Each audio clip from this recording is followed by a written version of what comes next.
Hello hello hello আসসালামু আলাইকুম ওয়া রাহমাতুল্লাহি ওয়া বারাকাতুহু দুরূদ শরীফ আল্লাহুম্মা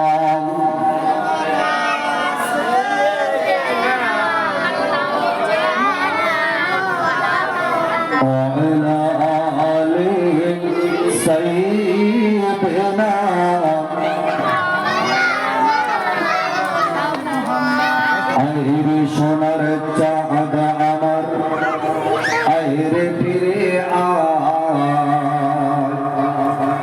আয়রে সোনার চাঁদ আমার আয়রে ফিরে দুধ মা ডাকে তোমার আয় ফিরে আয় মালিক আমার আয় ফিরে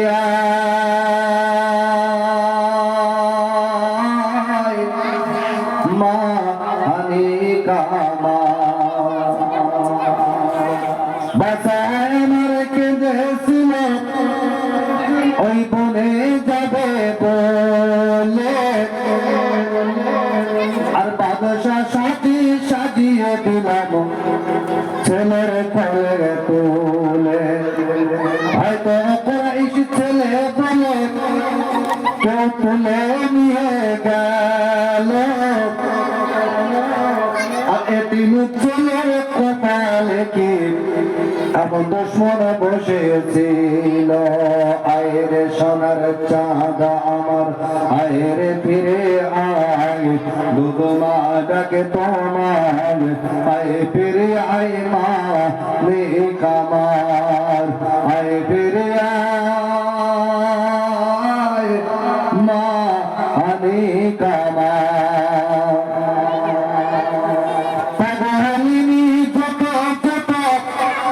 বলে শুধু হায় রে বাঁচা তোরে এখন খোঁজে কোথায় আমি পাই রে বনে বনে পাহাড়ে আছে এটাও তা যাই রে বাঁচা তোর বিঘিনে মোর জীবনে বাঁচা বদাই রে আয় রে সোনার চাঁদ আমার আয় রে ফিরে আয় দুধ মা ডাকে তোমার আয় ফিরি আয় মা নেক আমার আয় ফিরি আয়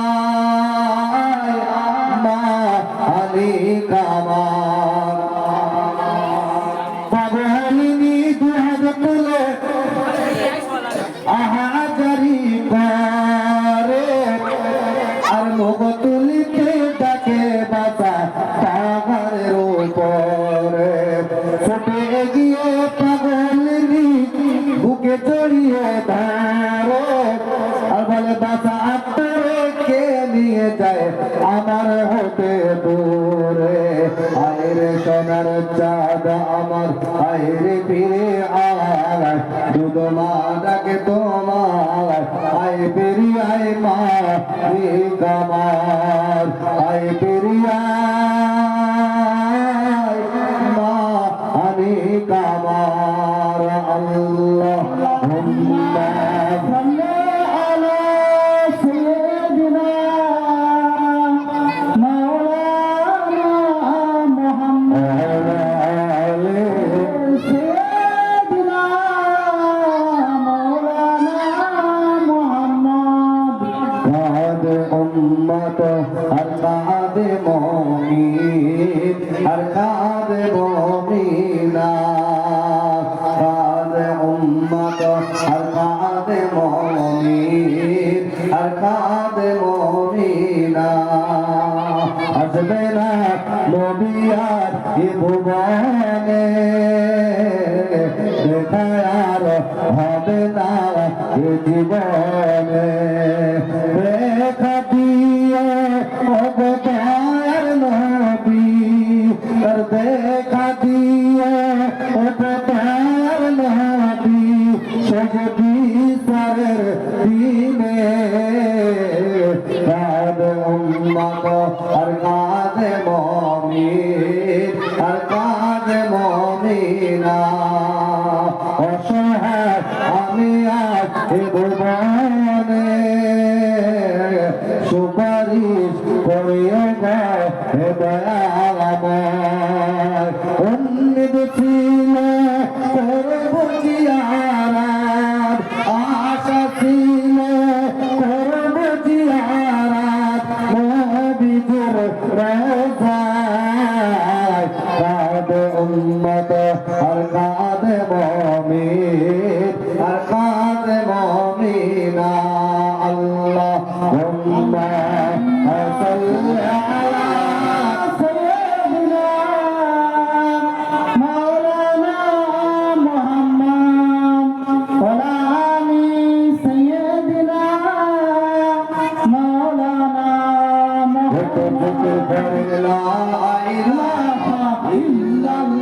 সকলে বলেন সাল্লাল্লাহু আলাইহি ওয়াসাল্লাম। মুহতারাম মুআজ্জাজ উলামায়ে কেরাম, আজকের এই মাহফিলের মজলিসের জলসা সভাপতি সাহেব, সামনে বসে থাকা আমার দিন দরদি মুসলমান আব্বাজান ভাইরা, পর্দার অন্তরে আমার মা ও বোনেরা, রব্বুল ইজ্জত রব্বুল আলামিনের দরবারে লাখ কোটি শুকরিয়া যে আল্লাহ রব্বুল আলামিন ফিতনার জামানায়, মুসিবতের জামানায়, মুসিবতের সময় আমাদের মতো কিছু মানুষকে জান্নাতের বাগানে বসার মতো তৌফিক দান করেছেন। তার জন্য শুকরিয়া আদায় করে বলি আলহামদুলিল্লাহ। যে নবী, যে রসুল, যে হাবিব, যে পয়গম্বরকে সৃষ্টি না করলে तमाम कायनात के सृष्टि करते ना, সেই নবী, সেই হাবিব, সেই পয়গম্বরের উপরে হাজার হাজার দরুদ ও সালাম বর্ষিত হোক। সকলে বলি আল্লাহুম্মা আমিন। আমাদের নসিবটা ভালো, কপালটা ভালো, ভাগ্যটা ভালো, কারণ আমরা ইসলাম পেয়েছি, ধর্ম পেয়েছি শ্রেষ্ঠ, কোরআন পেয়েছি শ্রেষ্ঠ, মজলিস পেয়েছি শ্রেষ্ঠ। তার জন্য শুকরিয়া আদায় করে বলে আলহামদুলিল্লাহ। জানেন এই যে রাস্তা, এই যে জায়গা, আল্লাহ এবং আল্লাহ রসুল পাওয়ার যে একটা রাস্তা, একটা পন্থা বার করেছেন, সেগুলো আল্লাহর মাহবুব বান্দা, নাকি বলে?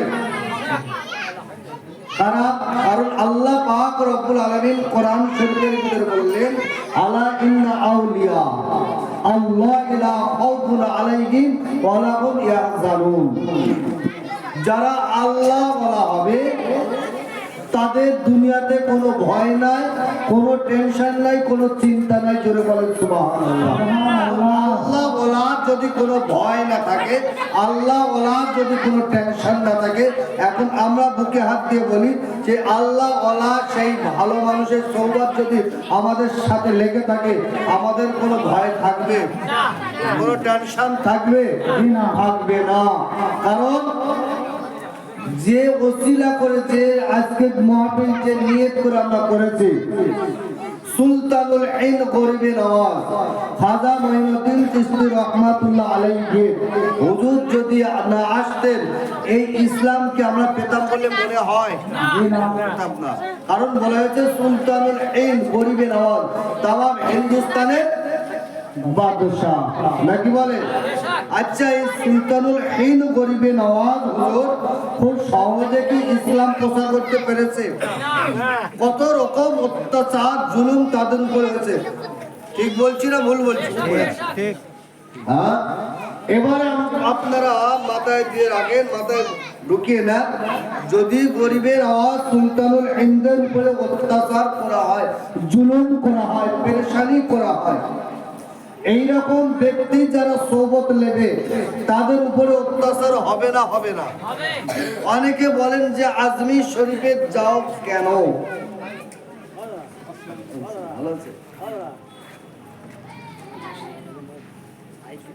হ্যাঁ,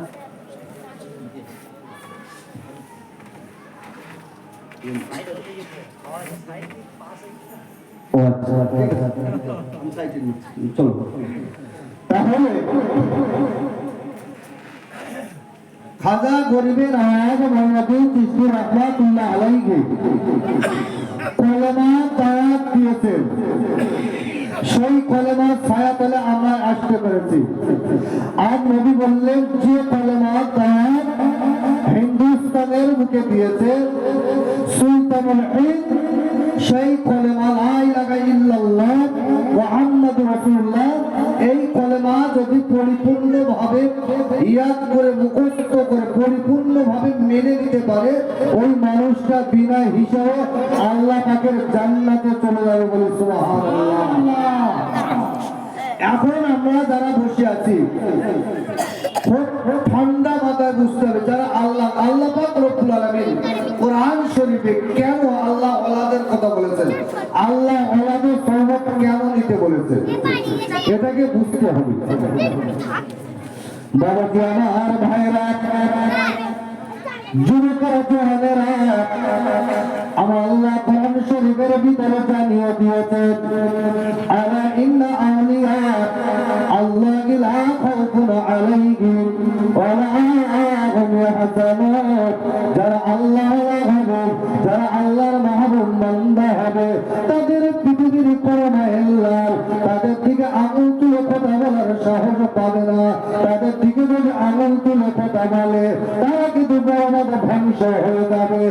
যুবকেরা জোয়ানেরা বলবেন আমাদের কথা নব্বর কুস্তু রহমাতুল্লাহ আলাইহি যখন দিতে শুরু করেছেন বারবার তার উপরে অত্যাচার করা হয়েছে, কিন্তু সেই অত্যাচারকে রুখে দিতে পারেনি। বলবেন এক জায়গায় দাঁড়িয়ে বললেন বাবা তোমরা যত আমার উপরে অত্যাচার করো না কেন, আমার উপরে জুলুম করবে, তবে তোমরা শুনে রেখে দাও ততটা ইসলাম ধরে না পৃথিবীর কোনায় কোনায় আমি আল্লাহ চাহিয়ে দেবে। ও যুবকেরা জানেরা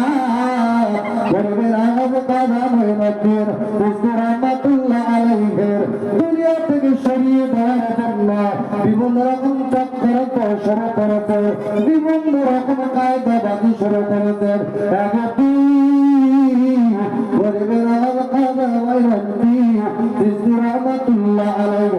নামাজের পাটিতে বসে আল্লাহ আল্লাহ আল্লাহর সাথে প্রেম ভালোভাবে সম্পর্ক তৈরি করছিলেন। কার সাথে সম্পর্ক করছে? আল্লাহর সাথে। আর আমরা আল্লাহ ওনাদের কাছে গেলে কাঠি দেওয়া তুমি শুরু করি, কেন যাচ্ছে কি বলছে বলে না, বলবে কি তুমি বলবে নাকি কি ভিতরে আছে?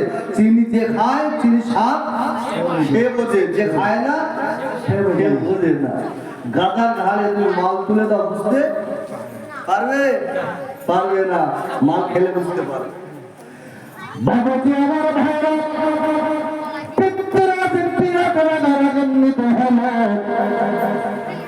কোথাকার ফকির সাহেব জ্বালাতন করছে, ফকির সাহেবকে আর রাখা যাবে না, কিন্তু ফকির সাহেবের কাছে কেউ গিয়ে দাঁড়িয়ে যেতে পারে না।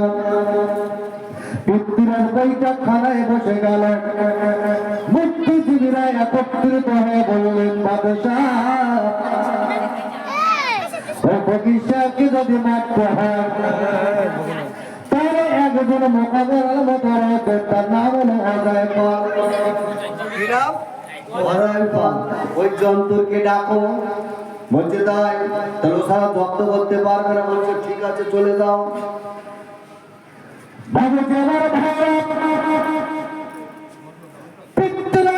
লোকগুলোকে পাঠিয়ে দিয়েছে এই অজয় পালকে দেখতে গিয়ে থাকে।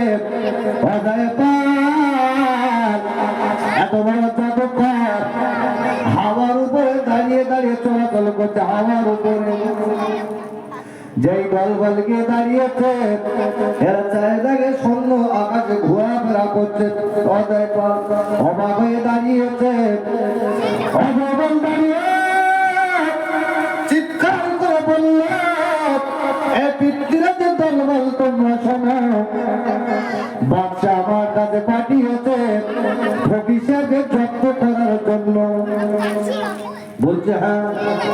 এরা তখন বুকে বাড়ি ধরে বলছে হ্যাঁ, এই যন্ত্র ছাড়া জব্দ করতে। কেন পিতৃরাজ কি বলেছে এ লোক বুঝলো কি করে? তাহলে এর কাছে মেশিন আছে, যন্ত্র আছে, ফকির সাহেবকে ঠান্ডা করে দেবে। কিন্তু জানে না যার কাছে সব আল্লাহ রয়েছে, তোমার মতো তৈরি করে দিতে পারে না বলে। বাবাজি আমার ভারত অতএব ছুটে ছুটে ছুটে ছুটে রাজে দরবারে বাচ্চা পিতৃরাজ দাঁড়িয়ে বললে বাবা চলে যাও চলে যাও, একজন করে জ্বালাতন করছে, ফকির সাহেবকে বলিষ্ঠ করে দাও। বলছে ঠিক আছে, পৃথিবীর কোনো মায়ের লাল নাই, আমার সাথে মোকাবেলা করে দাঁড়িয়ে যাবে। পিতৃরাজ বিরাট বড় খুশি, আস্তে আস্তে আস্তে আস্তে করে এবার অজয় পাল ফকির সাহেবের খুঁজতে যাচ্ছে। সেই ফকির সাহেব হলে সুলতানুল বিন গরিবের আর ফকির আল্লাহ। আল্লাহ যে আল্লাহর হয় তার কোনো টেনশন আছে?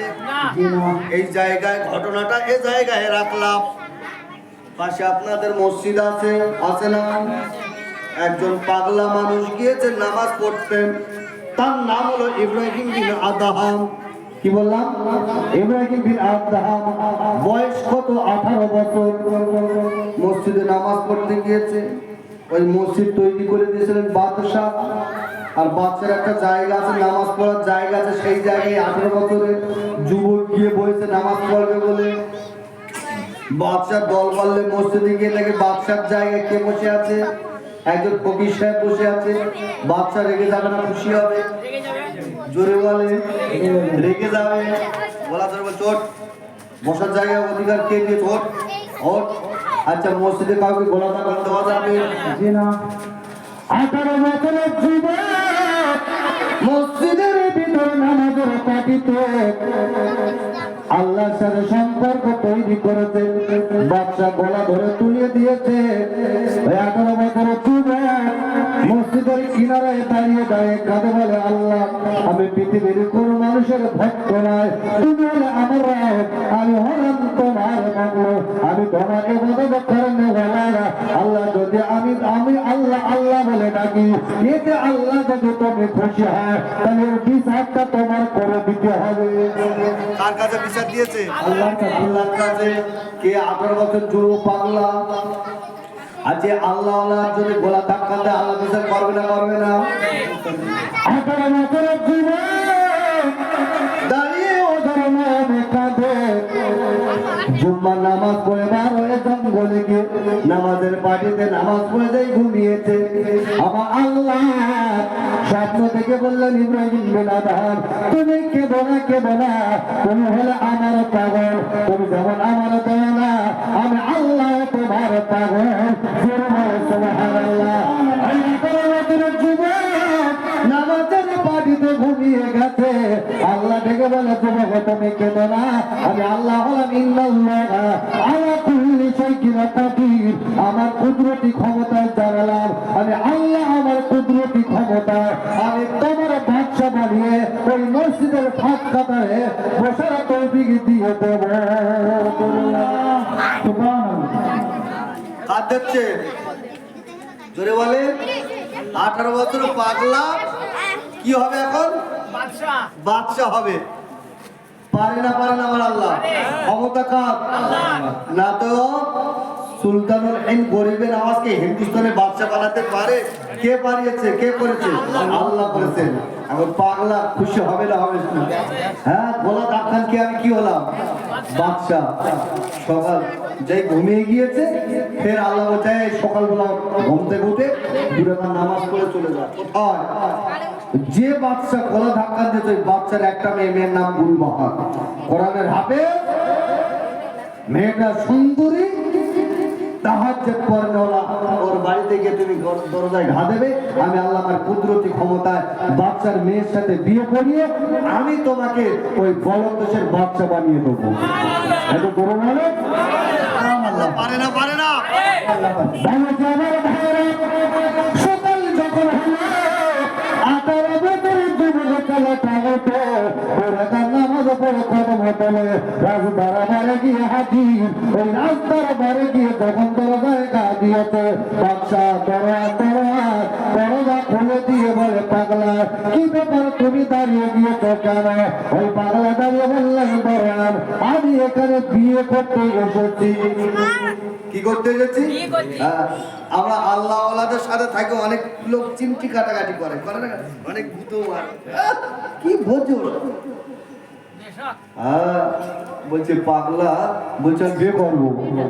বলছে বিয়ে করবি তো কেন? বলছে আমি বাদশার মেয়ে বিয়ে করবো। আচ্ছা, দরন রেখে যাবে না? খুশি হবে? বলছে দাঁড়া, তোর বিয়ের ব্যবস্থা করছি। তা ঘরে হেলো বাড়ি বার করে পাগলা যেদিকে বলছে সেদিকে মার। বিয়ে করবি? মায়ের চোটে বলছে আর জীবনে বিয়ে করবো না। বিয়ে 18 বছরের যুবক কদম তুলে জঙ্গলের ভিতরে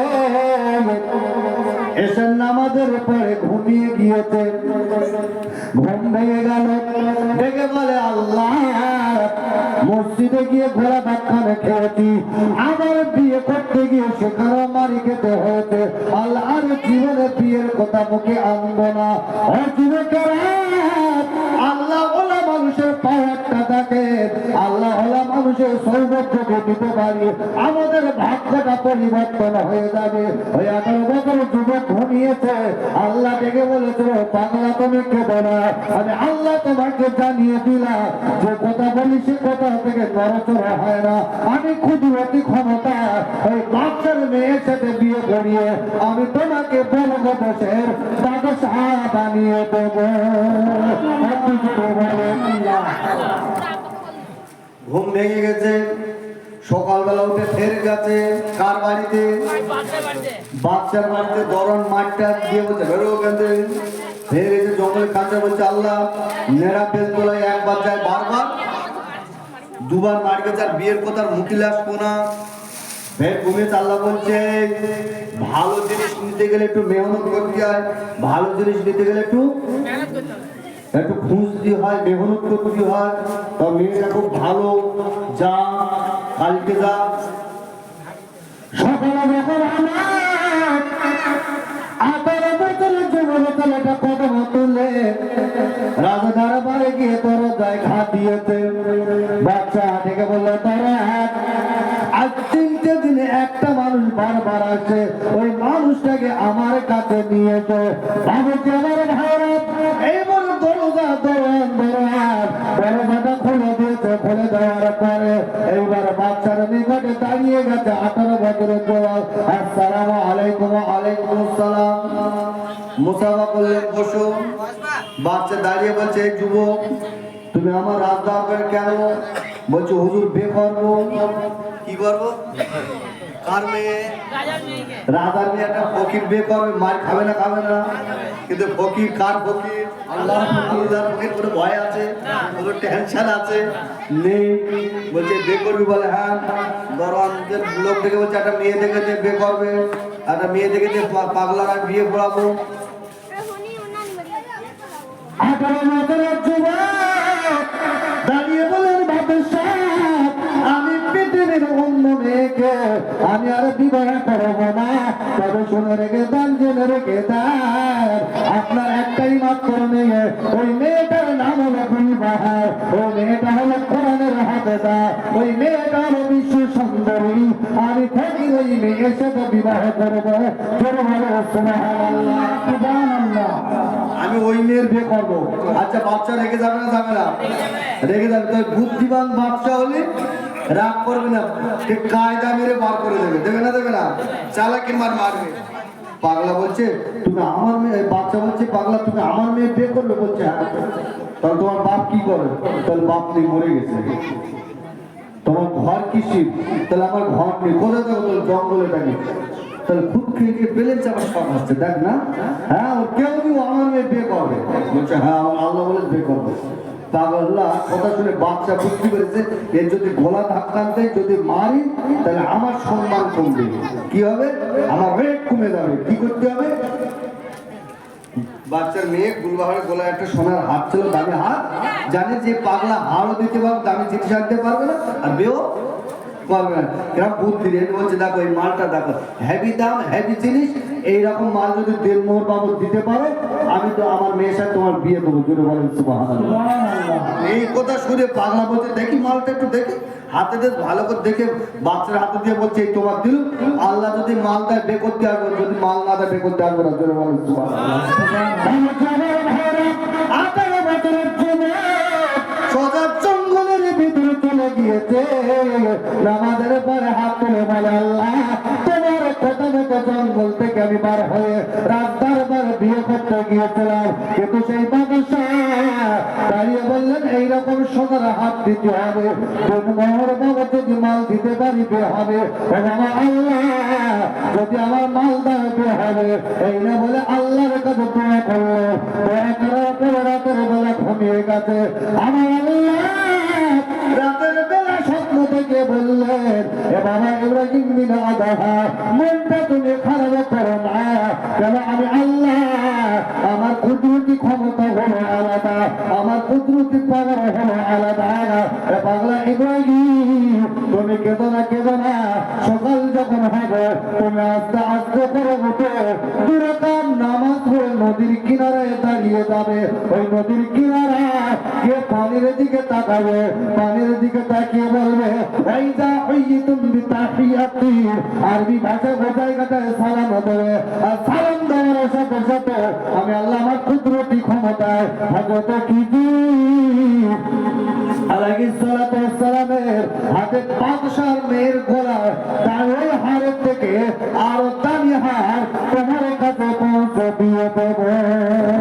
এত জোরে হবে পাগলা খুশি হবে না? হবে না? বিরাট খুশি।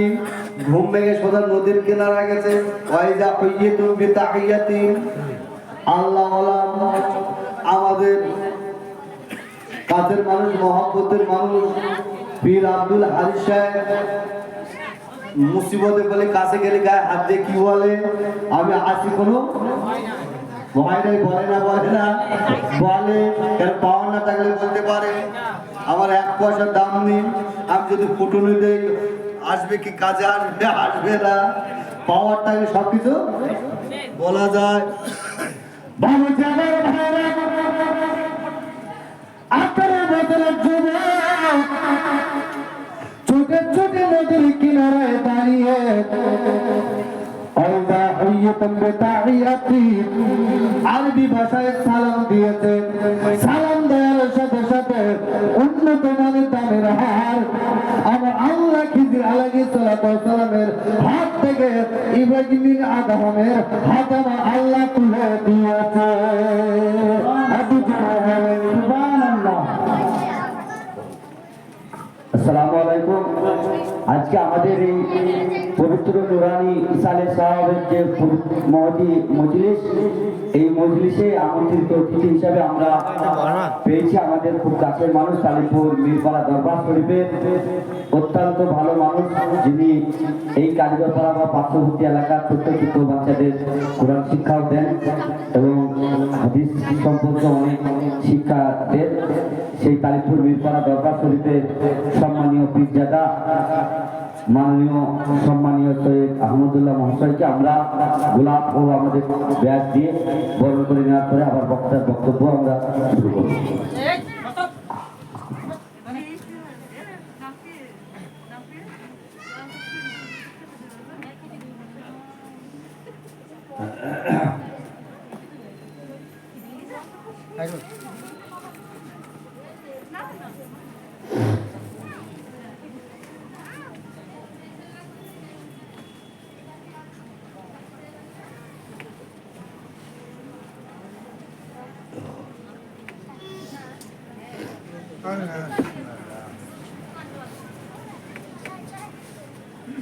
বর্ষরে আল্লাহুম্মা সাল্লি আলা সাইয়্যিদিনা মাওলানা মুহাম্মদ ওয়া আলা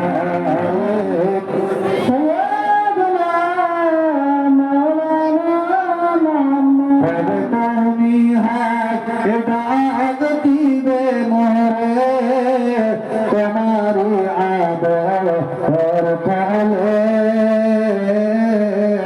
তোমারি পক্ষে ঘুমায় বলিব বিশ্বে মায়া বলে। অতি আদরে ওই নবীজিকে তুমি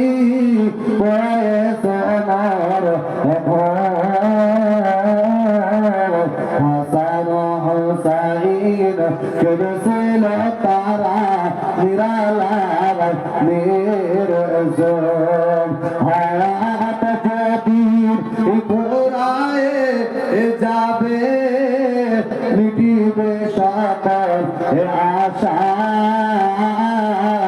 প্রাণ পাখি মর উড়িয়া যাবে সুন্দরাবে খাজা। আয় বল ডাকলে আমার আর কবনা কথা। প্রাণ পাখি মর উড়িয়া যাবে সুন্দরাবে খাজা।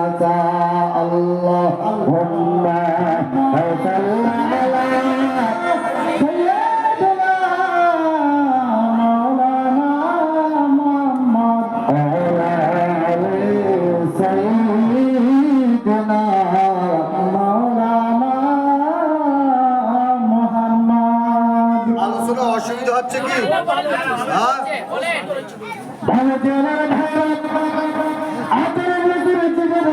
কিনারায় দাঁড়িয়ে